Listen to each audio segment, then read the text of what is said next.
Magandang araw sa inyong lahat at welcome sa aking channel.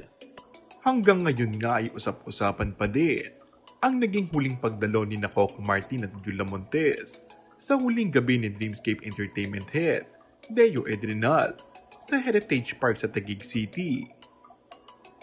Mapapansin sa larawan na parehong nakaitim si Coco at Julia kasama ang ilang kilalang celebrities upang magbigay ng galang kay Edrenal. Ang mga nasabing larawan ng pagbisita ay naipost online at hindi maiwasang mapansin ng mga netizens si Julia at maitanong kung nagdadalang tao ba ang aktres. Komento ng netizens, meron na naman bang laman yan? Iba na itsura niya. Marami nga ang nakapansin na tila tinatakpan ni Julia ang kanyang tiyan. Matatandang hindi ito ang unang beses na napabalitang buntis si Julia kay Coco. Sa katunayan, noong nakarang taon ay kumalat na ang ganitong chismis matapos niya magbahagi ng larawan sa kanyang Instagram account.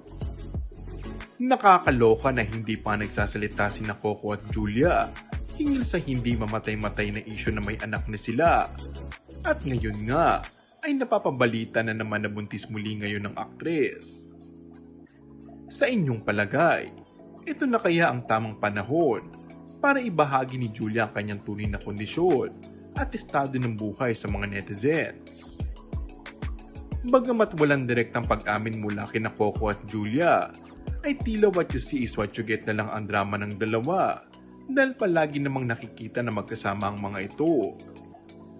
Kung nananatiling tahimik sila, karapatan naman nila yun.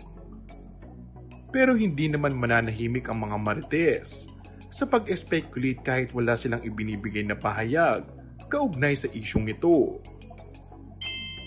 And that's all for our today's video. Kung bago ka lang sa aking channel ay mag-subscribe at pindutin na rin ang notification bell. Maraming salamat!